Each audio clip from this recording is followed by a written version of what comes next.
Mo Mommies, Mo Problems, your podcast destination for all things mommy. I am your host, Kaylia Flowers, and today I have my good friend, Eva Zinzun, with us. How you doing, girl? I'm doing well. Good. What's a nugget of joy from your day? I would say this afternoon checking in on my mom. I went to go see her, dropped something off, and I sat down quickly because I wanted to start getting ready to come out here. And then I noticed her demeanor seemed kind of off. So I said, let me just take a moment. So I sat down with her, and then she opened up about something that probably was bothering her, and then she literally broke down. And my mom doesn't ever break down. Wow! So she was able to have that moment with you. Yes, she's a very strong woman, and she's carried herself like this strong woman all her life. And just to see her like that was a very vulnerable moment for her. So I felt like, oh my God, thank God I went to go check and see how she's doing. So I think that was a good thing that I did today. It was something that was able to kind of help her process what she was going through, and then help her to get her to a better place. Yeah, and that's good too. It's good too that she felt safe to share that, because not everyone's mama is like she's being vulnerable. Yeah, she's a tough woman. She's really tough. And, so I had to get up and I had to just kind of console her, and I wanted to give her a hug, but my mom's she's always not as receptive for it. Yeah, you know. She's I rubbed her back, and I just got close to her, and I started praying over her. Oh. Yeah. And it was just kind of some peace. Yeah. Well, that's a beautiful negative joy from your day. You were like, it wasn't that good of a day. This morning I started off on a rocky start. Yeah. And I said, just kind of feeling a little frustrated with him, and then what he do? Yelled. Like he says I yell all the time, but I don't. I just kind of like try to speak a little bit more firmly and more sternly with him, and he gets yelling. I think though, if you have a loud talking voice, like this one was yelling. I was literally yelling. I was in the kitchen cooking, making some eggs, and then what did he do? In the living room. Well, I had asked him to get ready because he was going to go with his sisters somewhere, and then he just kind of was talking. I felt like he was talking back to me. Okay. So I said, I let that go. I said, can you please go outside, feed the dog? That's his puppy. I told him, feed the puppy. And then he responded something to me, and I was like, and he just kept talking on and on. He didn't go feed the puppy. And I was like, oh, so then it just kind of set me off. You were like, feed the puppy! Yeah, I just went off. Oh, I just was so frustrated. Did you feel like shame after? Were you just like washed with the... Yeah, I had to process what I was feeling, all that. I had just kind of like, whoa, our morning hasn't been very long that we've seen each other. This note. I always felt really bad about it. So I would say probably an hour later, I texted him and I told him, sorry I yelled at you. I was frustrated. I had asked you to do something for me. It's good that you apologize. Yeah, I told him, asked you to do something for me, and it just seems like you're not listening to me. And how old is he? 13. 13. Yeah. So he's at a prime age. So yeah, he's at that age, girl. Woo, 13. Yeah. And they're like, I don't need my mom. Until they need their mom, then they're like, oh. So he had a tender moment too, because I think when his sisters came to pick him up, it looked like he was emotional. And I was like, oh, he got kind of, it took him, he was like, he felt bad. That he felt bad, or he was like emotional because you apologized? Like, what was, You know what, actually, I didn't apologize. The thing is, he left. I didn't apologize to him face to face. I apologized to him through text because he was already gone. Okay, so he was just emotional because he was so like... Yeah, yeah. Ooh, Attias, you need to... Your tablet is on 1%. Okay. Thank you, baby. Now go to your room and shut the door and just try to keep the volume down a little bit, okay? Because it's distracting for my brain. I love you. I love you too. See you later, dude. I'll see you later. It's so hard for me because he needs to be doing things that make sounds. Oh. So he'll be like, bing, bing, bing. Like he just likes to hit on stuff or just and just like make noises, which is great. Like I want him to live his life, but also like For me, first of all, I also love tomatoes, but it's hard for me to focus. Yeah. So if he's in there doing that, I'm trying to listen to you talk, and his tablet's like, wow, like doing the little song it was doing, and I'm just like, that's why I turn the air off, like the sound of the air. Do you know what I mean? So if it's like the sound of the air, and I can hear my baby crying, or my husband sometimes will be trying to talk. But anyway, yeah, 13 is definitely that age. Yeah. Trying to figure out who you are, where you fit in, who are your friends, you know, your self-image. Yeah, it's hard. It's like, oh yeah, it's a lot going on. Mm-hmm. Yeah. So, okay, how many kids do you have? I have 4 children. Okay. I have 4. 2 adult daughters and 2 adolescent children, ages 13 and 15. She's turning 16 this month, end of the month. So I might as well say she's 16. Did she do a quince? She did not do quince. Oh, did she not want to? No, she didn't want to. I really wanted one because I didn't have one. And you were like, come on. And my older daughters did not have one, but what? They just didn't want one? I think they didn't really care about it at that time, but I think at that time was a very crucial time for me because that's one time when I was getting separated from their dad. So there was so much going on. So it was a lot going on. The emotions were high. I was really trying to get it together, but it just kind of fell apart. Yeah. Finances was a big one though. Ultimately, that was a big one. And I said, you know what, it's okay. And they were okay with it. They didn't really care about it. That's good. They didn't care. Because like, gosh. Yeah. And just this one didn't really care about it either. It wasn't coming together to also the same to the finances because it's expensive. Yeah. It's like literally it could be like a mini wedding. I was gonna say it's like a wedding. Like a mini wedding. Yeah. So she didn't have one. But she's turning 16, so her dad's gonna give her a sweet 16 party. So her dad and her stepmom are gonna have her sweet 16 party. How do you feel about that? Like, are you excited for her? I'm excited for her. I think it's a blessing because you're like, I'm not going to go to the 16 party. You had a chance to have a I'm thankful. Like, thank you, Lord. Yeah. Because throwing parties is really hard. And it's hard for me to, I don't feel like I'm not really that party person to kind of like organize everything. I don't know. I'll have ideas, but then I need somebody to help me execute them. Yeah. Yeah. Like somebody, you're like, okay, I have what I want it to look like.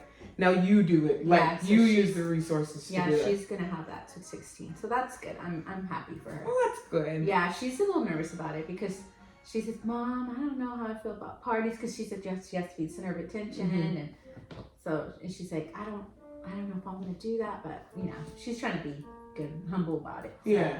She got to give her invites out yesterday to her friends, so I think that's so cool.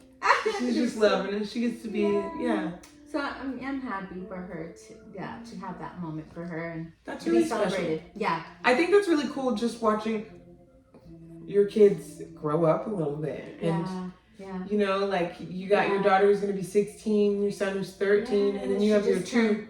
She's a junior now, so I'm like, man, wow, she's like literally 2 more years. Junior and senior year, and she'll be done with. And then your older daughters, only one of them has kids, or they both have kids? My oldest daughter, who is 28, has 3 children. And then there's one that's my age, right? She's 27, and she has no children. And she just graduated from the state, so I'm grateful for that. Okay. Yeah. So it was hard for her a while. So how was that? Just watching your daughter, like your firstborn, have her own kids. Oh my gosh. Did you want it like? Were you like, you're gonna have kids? Like, what was that like? It was hard. It was hard because when I think she was, how old was she? 20. I think she was 20. She was 20, and she told me she was pregnant. I was like, oh my gosh, I cried because it kind of reminded me of me being a young parent. But I was 18. I was a bit younger than her, but still. But it's still young. Yeah. Girl, you about to miss out on your whole young adulthood. I really cried. I cried because I was enjoy, or were you worried about her? Like, or was it kind of mixed? Both. Yeah. I think initially at the beginning it was more of like worry type of like, oh no, I don't want things to happen to her what happened to me, kind of like reliving this. So it kind of triggered that. It's like, oh my gosh, I had, you know, struggles of being a young mom. She was still living with me. She wasn't out of the house yet. She was living with me. She told me that she was pregnant, and so, you know, I brought in this family with me. So we lived together for a while, you know, all of us in a, you know, 2-bedroom apartment for a while. So it was a challenging year. Yeah. Yeah, it was very challenging. I was like, okay, we can't do this. We're not. This is not. Yeah, this is not. So after a year, then, you know, I moved out. I was able to buy a house, and then I moved out with my 2 younger ones, and then my second oldest. Bought a house by yourself. Yes. Bought a house by was herself. a blessing from God. Period, Eva. Yeah. So you're still single, like you've been just single mom. Mama. Yeah, I'm still single mama for sure. Props to you. Single moms are superheroes. I always say it. Like people, I don't know why people act like being like, I don't know. I'm just seeing posts like, I would never raise my baby in a single parent household. Oh, and it's like, girl.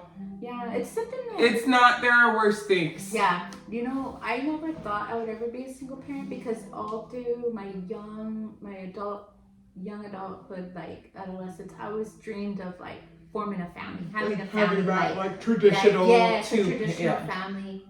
And I never imagined I would be a single parent. So when were you embarrassed by that? Did you want to hold on to the marriage a little bit because of that? Yes, I think I did. I tried to make it work. I tried to make it work. Early on in our relationship, we had some struggles where you know, we did separate for some time, but I went back after like a few weeks, a little bit, because I was like, no, I'll just continue trying to work it through. It's scary trying to change everything. At that time, I only had the 2 girls, so 2 kids is a lot. Yeah, at that time I just had the 2, and you know, I tried to make it work, but I feel like we never really got to the root of our issues. I just kind of like swept it under the rug, pretended everything was okay, and just, you know, go with the flow. Yeah. I would go to work full time, come home, drop my bags, start cooking for the kids, for my 2 daughters, try to maintain my house, because we bought a house together too. Just all that mom stuff. stuff. He and we bought a house when we were 25 years old. So, and we lived in a house for 10 years. So that was amazing. That's a lot of life, you know, a lot of change. Yeah.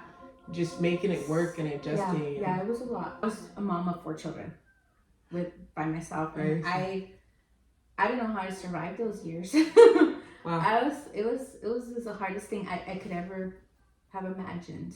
That's so cool hearing about single moms, and because I was a single mom, but like I met Darren when Matthias was pretty little still. He was like 2.5. Yeah. So I wasn't a single mom for that long, and even when I was single, I was still dating and doing stuff, you know. Yeah. So to hear, like, I just had my friend Paige on here as well, and she's a single mom, and she was just talking about how the majority of her kids' lives she was single. Yeah. And she was celibate for like 7 years.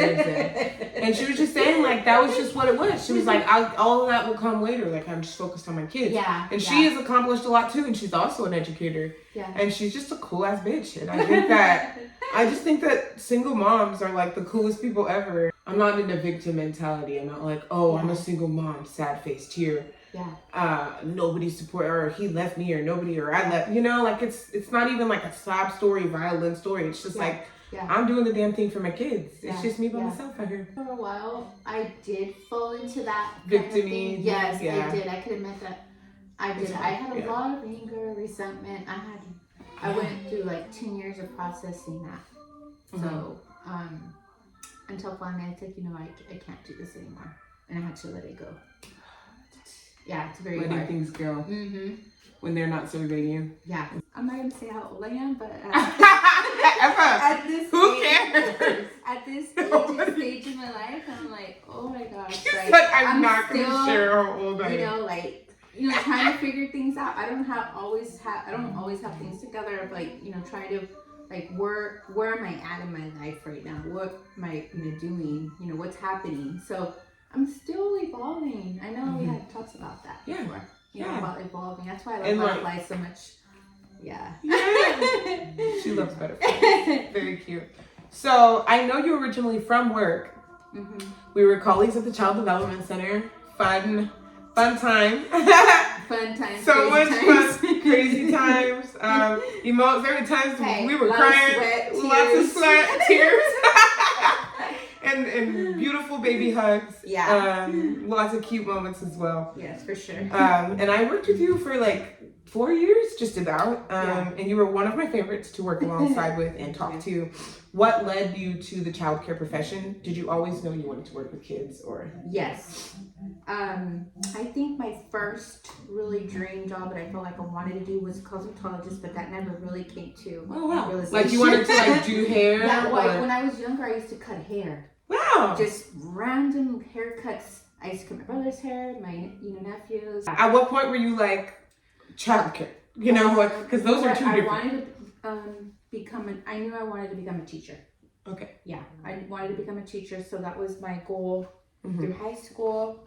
Getting into liberal studies, and I did. I was going to Long Beach State after graduation, but I got pregnant and the plans changed. Yeah. So I didn't go that route.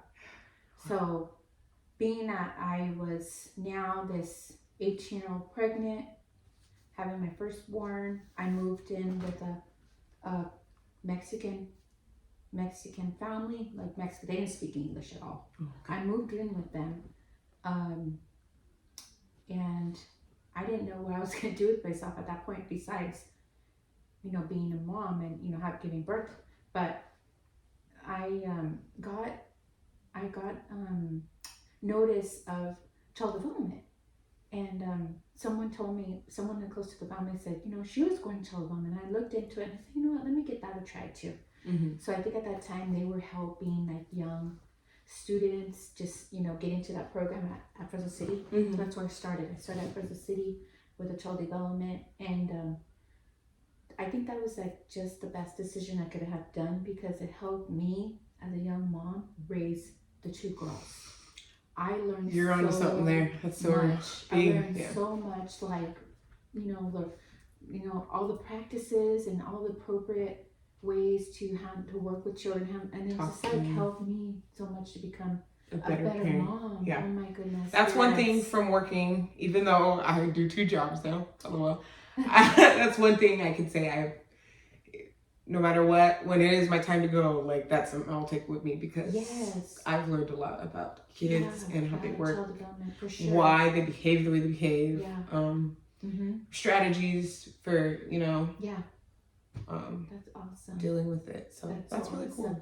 Yeah, and I learned so much. I try to instill always my kids, of course, the importance of education. Yeah.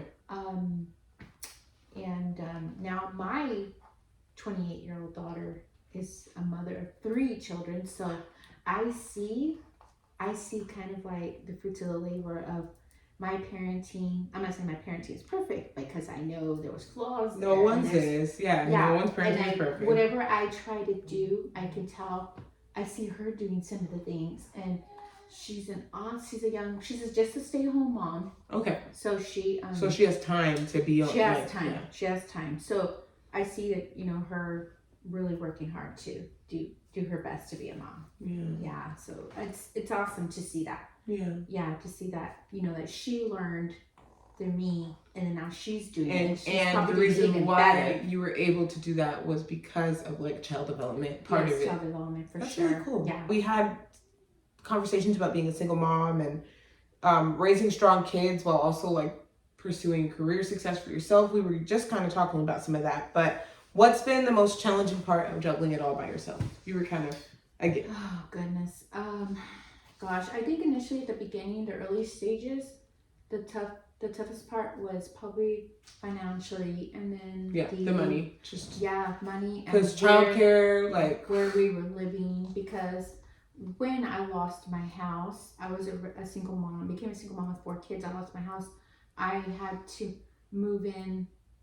I moved in with my mom for a few months. Okay. So that was a big change, a transition. I hadn't lived with my mom since I was 17 years old. So fast forward, I'm in my 30s, and I went back to, so it was a hard time for me, to kind of fit our lives together, So I didn't live with her for a long time. I was able to find somebody that would rent me their house, and I rented a house right away. Wow. Okay. Man, I was like always kind of like trying to figure things out, and things would pop up, and like it would happen. You would just so I snatch it. Go yeah, for it. I rented a home, and a really nice like a new home development actually too. So I was like, oh my gosh, I don't know how I afforded it back then, but you made it happen. Yeah. I rented it for a while. Would you say finances was probably like the hugest struggle? Yeah. Because like for me, again, I wasn't a single mom for that long of my life, but I just had a really hard time with like comparing myself to other people, feeling like I was young, like not only like I just felt like I was a stereotype. You know what I mean? Yeah. Like okay, like I'm this young mom, I'm doing it by myself. I also felt ashamed. I felt ashamed. So much shame. Yeah, I felt ashamed. Just a waterfall. Here was this woman with 4 kids by herself. Yeah. Just struggling. And you lost your house. Yeah, I really felt ashamed, and I felt angry towards myself because I was blaming myself. Yeah. Like, You're like, well, I'm not a smart person. Smart people don't make these choices. What did I do wrong to make this whatever happened happen? What was me? Why? Yeah. Why is this so? Yeah. I blamed myself. So, and I think too, when I would go to church, and you go to church and you see like there's a families together, I felt so alone. I felt so alone sitting there with my kids, just a struggling lady with kids. But it didn't stop me from going. I still continued to go. But yeah, it's like your kids crying, like you're the one with like your arms full and a stroller. So that's freaking hard. Yeah, that was a hard stage in my life. And then along the way, even though I had all that brokenness and all that stuff going on, I tried the dating part. I know you're gonna. You keep jumping around all the other questions. Good. Let me just skip to this question then, since you like to skip around. Well, let's talk about dating as a single mom. So you did try to explore it a little bit. Yeah, you know what? Early on, I was like, okay, no, I'm gonna try to just be bold and get myself out there. And I felt I was choosing people that did go to church because I thought, no, if I meet them at church, they're gonna be right on. They're gonna be good. And I'm not saying we're all good, but everybody has another side to them too. Oh, absolutely. Yeah, so we all have your that goodness. So when I was meeting I met someone in church, and it didn't turn out to be the best experience at all. It was just like, oh my God, traumatizing. So you're thinking, oh, I met this guy at church. Yeah. It's gonna be like, he's gonna be, but so some guys though, they go hunting at church to find women. I'm serious. Like they will go to church and then like find the mom with 4 kids who's by herself, and then be like, hey, I love the Lord. Yeah. Because that person knew the Bible, knew, God. And so on paper it looked really good. Yeah, but there was another side that no, I can't allow myself. Was he mean? You know what, there was some times where... Or did he play mind games or what? It was just an emotional roller coaster. We were always on this emotional roller coaster, high, low, but I think he wanted things his way, and I was like, no, I was like, no. And I mean, girl, you've been raising those kids by yourself. It's like, yeah. So that was very short lived. I tried it there because I said, you know what, I'm ready for a relationship, and I was like really gung ho about it. But then at that point, I had to stop. Yeah. I didn't pursue anything after that point. But that was early on. And so when the kids were very young. Are you still single right now? I am still single. Are you dating anyone? I'm not dating anyone. Do you want to date anyone? It would be nice to. Have you just not met? Like, are they all for us? Are you like, are your standards also? Because here's the thing, you're by yourself for how many years? Yeah. It's going to take someone very special to get you to. Used to being alone, be responsible for your being shit. Responsible. Yeah. You're not having to be responsible for a man. His emotions and his needs. Yeah. Because I'm working with my 2 adolescent kids right now, so that's taking up a lot of my time. And your grandbabies, like your life is full. Yeah. You just got a master's. last year. Yeah. Yeah. Your life has been full. Tough. Yeah. It's been very fruitful. But now you have more time to date, so you could. Yeah, I could. And your kids are growing up. Yeah, it would be nice to meet somebody that will. I always feel like I need to find somebody that will accept me for who I am, because there was one gentleman that I dated a while back. We dated for about 6 months, and that was really nice. But I feel like he didn't accept me. He wanted to mold me how he wanted me to be. You don't need that. No, but I was so vulnerable, and I did fall in love with that guy. But when I saw how he was trying to control me and change me, I said no, I'm not going to allow that. It's hard for some people to to have someone that wants them to change and not kind of bend themselves like taffy. I had to step away from that. But once in a while, I'll get a thought of him. But then, I'm thankful. I think I feel like I'm thankful for those relationships, because I learned something from them. Each person that I came along the way. That's important. Like, I could feel like, something reminds me of them, but I learned something from them too. They had some good things going on too. Not just, but it wasn't for me. They weren't for me. Right. So I would say for my standards being high, gosh, kind of, I say, maybe because I said, I can't settle for, how they say, don't settle. Yeah. Don't settle, girl. But do you feel like you would have to settle if you got with someone now? No, I don't think so. I just want a balance. I want somebody that will share that spirituality with me, but then also so the God enjoy piece is important. other things. Yeah, it is important. Okay. Yeah, but also have the other side to them that enjoys doing things. So what would your ideal guy look like? Do you want him to be tall? Do you like long? Do you like beards? Do you like long hair? Do you like blondes? Do you like? I would say strong. Yeah, besides the physical, of course, that just a really good-hearted, responsible, respectful man.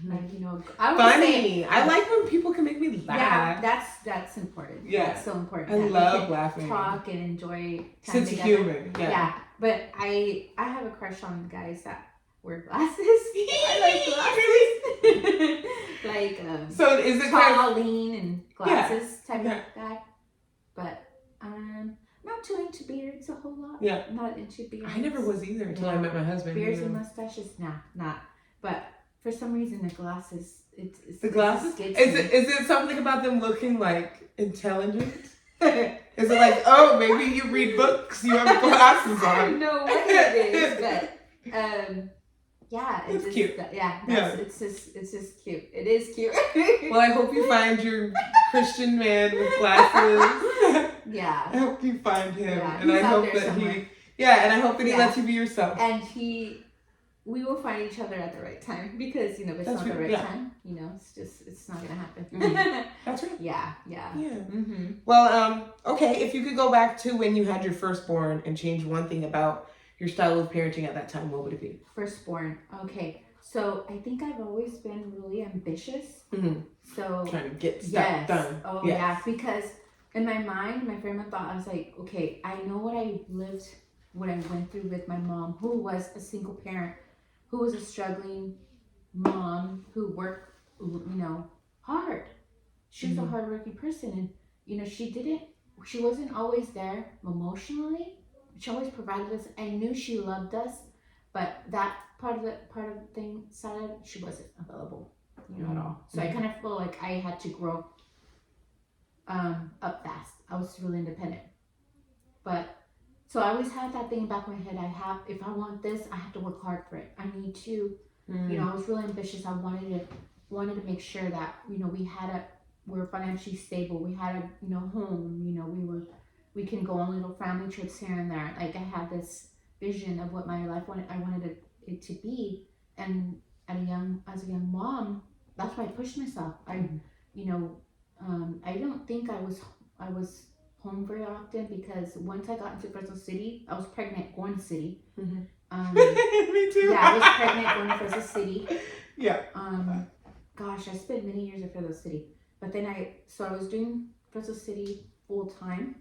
Then I worked part time So I did school full time. I worked part time, and then on top of that, I had to do like hours. Like for child development, you have to do like the little like, Volunteer the hours. volunteer internship hours. So I was busy all day. So I know. Do you wish that you were just more available for your babies? Yeah, yeah, because I was away. They were getting they were being cared for my mother-in-law. So now I look back at that and I was like, man, I was really focused on, you know, just getting ahead. I didn't really think about being home with them and, you know, giving them that extra emotional support that they needed back then. And I feel like that's the thing. I could have, because I was living with them, so I didn't have any bills. I didn't have to worry about finances. I could have been a stay-home mom, you know, for a few years. But I just wasn't, I was driven. But you've achieved a lot. And so it's like but I do understand that. I think I'm at this place right now with my kids where I'm also trying to, like, I'm going to school. I'm trying to, like, do better and, like, so that I can make more money and get a better job than the one I have right now. And, like, all these things I'm trying to do. And then I'm like, oh, wait, but my kids. And so I'm trying it's a big sacrifice. It is a big and sacrifice. I'm like jealous of the people who can stay home with their kids. I know. And then, so to this day, she has talked to me about it. She said, Mom, there was times where I wish that you could have been home when I got home from school. Like, she said, I missed that. I wish that. Yeah, that she's talked to me about that. Relate to that. And recently, I had a discussion with my 2 adolescents, and they told me that that I've kind of haven't been there as much for them because of work. That's hard when they call you out. They did. They told me, well, you've always, you know, your work's like more important to you. And I'm like, well, like, no, it's not. First of all, I mean, like, I'm a mom providing for you for everything. I give you everything. Yes. So like, oh my gosh. But now they, you know, because I just had this conversation with them. So it was really hard to take it in, but I said, you know what, I'm gonna take it in for what it is and accept that that's the way they feel. And then I said, you know, I'm very sorry, you know, that you feel that way. You know, I'm trying to do my best, and everything I do for you, everything I do is for you. It's a big sacrifice in my life. But maybe, I mean, maybe you can, like, take that extra time to, like, lay in the bed with them or give them a little. Yeah, now my daughter says, I think since I went back for my master's, I started having a change of processing things and my thoughts and feelings and everything going on in my life, that I've made a change. And I think that she knows that. She says I'm more supportive now. And I think it's because I went back to school, because I went to school for psychology. So I got a really in-depth kind of like understanding of the brain and what's going on processes and characters and behaviors and what. Yes, behaviors for sure. You are not only a mama, but you're also an abuela. Yes. How, if at all, has your mindset or outlook changed having seen your kids grow up and have their own kids? Well, we kind of talked about this already too. Yeah. But do you see the way your daughter is raising her kids and feel like, wow, I did a good job? Do you see her making her own choices because she's like, I didn't like the way you did it? Yeah. You know, like, because I do a lot of things differently than my mom did them, you know? Yeah, she does do things differently than I, which I respect her. Yeah. I know we've had conversations, we even have little disagreements here and there, but I said, you know, I back off because she's ultimately the mom, and I'm just like, you know, if I see something and I'll make a comment, and it's like, or give it some advice, she'll receive it well sometimes, other times she may not. She doesn't want to hear it. I don't want to have like conflict with her, so I just like, you know, give her space. I just back off, but when there's something that I really think that she can work on, and then I'll tell her, and then she'll maybe sometimes accept it, but not always. But I think I'm really What's it like if she doesn't accept it? Does she shut it down? Does she kind of get defensive? Oh no, she'll tell me. She'll be like, directly, no. Yeah, no. What her stand is on that. Okay. Yeah. So if she just doesn't agree with what she doesn't agree with it, she'll just stand firm on what her beliefs are, and that's fine. Yeah. I'm really proud of her for her parenting. I think she's doing her best.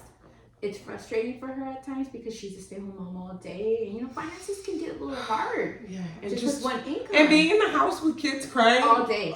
Yeah, like that makes you crazy, you guys. You need to get outside. Exactly. So I'm a working grandma, so I can't really take in the kids off the Yeah, you're not like once in a while, if they need a date night, I'm available. You know, you can drop off the kids.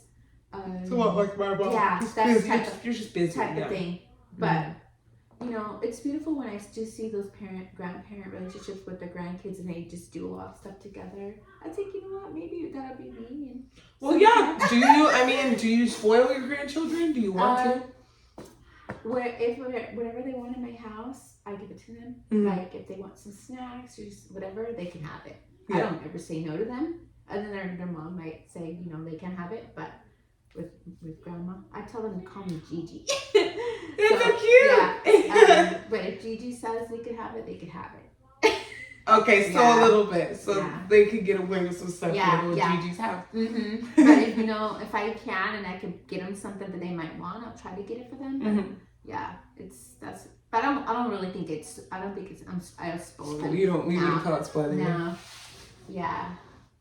Okay. Well, here's the big whopper question, and then we can close this out. If you could go back in time to 10-year-old Eva and give her one piece of advice, what would it be? Wow, that is good. I know it's every time I ask it, people are like, "Wow, Nelly," and I'm like, "Sorry." That is awesome. I'm sorry. I feel everything that I have lived and experienced has shaped me to who the person that I am. So you don't have like a lot of regrets because of that? Is that what you're saying? I don't. The only thing is I would, you know, kind of like give myself more grace, love myself more, because I don't think I really felt like I loved myself, you know, a lot, you know, in those early years. So I would just definitely love myself more. So would you tell yourself to like... Yes. Be nice to you? Yeah, just give myself more affirmation. But back then, you know, you didn't really hear too much about that. Yeah. You know? But I was growing up in the 80s. Was it a lot about like, because I know my mom was from a time where it's like, you and my mom actually might be a similar age, but I think it's just about like what women are expected to be and look like. And, that role. I think so. And not so much like, love yourself, be free. It was a very traditional role. So I always felt like I was a good, I try to always strive to be a good wife and a good mom. Like I saw my mother-in-law, I said, oh my gosh, I want to be like her. Because I lived with her at 17 years old and she just took me under her wing at a young age. And I said, I want to be like her. But she passed away of cancer in 2013. So yeah, it was really sad. So, not 2013, but it was earlier than that. Probably 2010. Wow. Anyhow. So you're seeing someone like, you know, make the food, clean up, and do the dishes and do the laundry and take everyone to school and pick them up from school and drop off, pick up, and seamless. And you want to be like you were wanting to be. Yeah, I wanted to do that. I wanted to have the whole family, traditional family, but then I stepped out to be the you know, ambitious mom to do school and work. So then I couldn't really, so there was probably a little bit of, you know, not a little balance there. But I don't know, I feel like I tried my best with everything. I always did my best and I try to put my heart into everything. And that's you being compassionate to yourself now. That was everything. Because like, girl, I try to do everything. If you try to pick yourself apart in your parenting choices, you go sit there spiral all day. It's like, no one's perfect. We all. Yeah, and I would say probably just giving myself some more love and you know, giving myself some grace and be happy and enjoy life. Just be happy. Like, live life. Live life. That's beautiful. Live life. Live life. Yeah. Well, was there anything else you wanted to share? Well, thank you for having me. Come on. Yeah. How did it feel? Were you anxious or worried? I was nervous initially. I was like, oh my gosh, I'm trying to develop my public speaking. Yeah, you're great at it. I don't know why you feel like you're naturally good at talking. That's why I wanted you to have you on for a while. I was trying to develop that. And I was like, you know what, this is taking that step into just being bold and courageous. And, you know, And just as, confidently you know, there's speaking your develop mind. my confidence too, because over time, you know, it's like you've been pushed down, and it's like, okay, no, you can't stay down. You gotta get back up. Down. You gotta Yeah. get back up and just keep moving, and but yeah, I'm thankful to have done this with you. Yeah. I applaud your work. I'm very proud of you too for doing this. This is so awesome. Thank So, you. so much, Kay. Well, thank you for Yeah, coming. thank you. Oh. Now you have to do the thing. We do a thing. Okay, what is it? You gotta sit like this, and we're gonna go like this, okay? Okay? Okay, ready? Wait, oh. Thank you for listening to our podcast, Well, Mommies, No Problems. See you later. Thank you.